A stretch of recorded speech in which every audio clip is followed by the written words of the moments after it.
ఐదవ టెస్ట్ రెండవ రోజు ఆటలో మొదటి సెషన్ వరకు చూస్తే టీమిండియాకి ఏది పెద్దగా కలిసి రాలేదు. 6 వికెట్లు నష్టపోయి 204 పరుగుల ఓవర్ నైట్ స్కోర్తో ఇండియా ఇన్నింగ్స్ ప్రారంభించింది. 52 పరుగుల వద్ద బ్యాటింగ్ ప్రారంభించిన కరుణ్ నాయర్ మరో 5 పరుగులు మాత్రమే జోడించి 57 పరుగుల వద్ద అవుట్ అయ్యాడు. ఇక మరో ఎండ్లో ఉన్న వాషింగ్టన్ సుందర్ 19 పరుగుల వద్ద ఇన్నింగ్స్ ప్రారంభించి మరో 7 పరుగులు మాత్రమే జోడించి 26 పరుగుల వద్ద గుస్ అట్కిన్సన్ బౌలింగ్ లో పెవిలియన్ చేరాడు.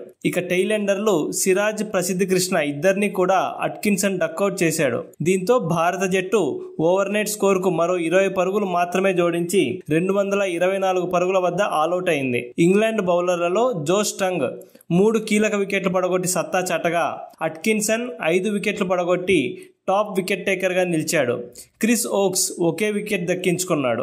ఆ తర్వాత మొదటి ఇన్నింగ్స్ ప్రారంభించిన ఇంగ్లాండ్ జట్టు బజ్ బాల్ అప్రోచ్ తో బెంబేలెత్తించింది. ఓపెనర్లు దూకుడుగా బ్యాటింగ్ చేసి మెరుపు ఆరంభం అందించారు. ఇద్దరు కూడా అద్భుతంగా బ్యాటింగ్ చేసి టీమిండియా బౌలర్ల భరతం పట్టారు. భారత బౌలర్లు మరీ అంత గొప్పగా బౌలింగ్ చేయలేకపోయారు.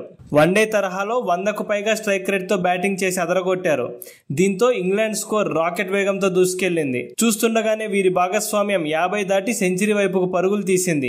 మ్యాచ్ సాగుతున్న కొద్దీ వీరి దూకుడు తగ్గకపోగా మరింతగా పెరగసాగింది. వీరి భాగస్వామ్యం 100కు చేరువవుతున్న తరుణంలో అలానే డకెట్ అర్ధ సెంచరీ సాధిస్తాడు అని అనుకుంటుండగా ఆకాష్ దీప్ ఇండియాకు బ్రేక్ ఇచ్చాడు. 43 పరుగుల వద్ద ఆకాష్ దీప్ బౌలింగ్ లో డకెట్ అవుట్ అయ్యాడు. దీంతో 92 పరుగుల వద్ద ఇంగ్లాండ్ జట్టు మొదటి వికెట్ కోల్పోయింది. దీంతో మొదటి సెషన్ ముగిసే సమయానికి ఇంగ్లాండ్ జట్టు 1 వికెట్ నష్టపోయి 109 పరుగులు చేసింది. 43 బంతుల్లోనే 52 పరుగులతో జాక్ క్రాలీ సూపర్ బ్యాటింగ్ తో అదరగొట్టాడు. One down batter Ollie Pope 12 పరుగులతో క్రీజ్ లో ఉన్నాడు. ప్రస్తుతం ఇంగ్లాండ్ జట్టు టాప్ క్లాస్ పర్ఫార్మెన్స్ తో దూసుకుపోతోంది. మన బౌలర్లు వారిని కట్టడి చేయడంలో పూర్తిగా విఫలమయ్యారు, చేతులెత్తేశారు.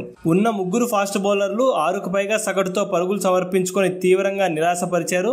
తమ చేతగానితనాన్ని బయటపెట్టుకున్నారు. ఇంగ్లాండ్ బౌలర్లు ఒక పిచ్ పైన, మన బౌలర్లు మరొక పిచ్ పైన బౌలింగ్ చేశారా అనే అనుమానం కలుగుతోంది. ప్రస్తుతం ఉన్న పరిస్థితుల్లో ఇండియాను ఆదుకునే ఫాస్ట్ బౌలర్లు ఎవరూ కనిపించడం లేదు.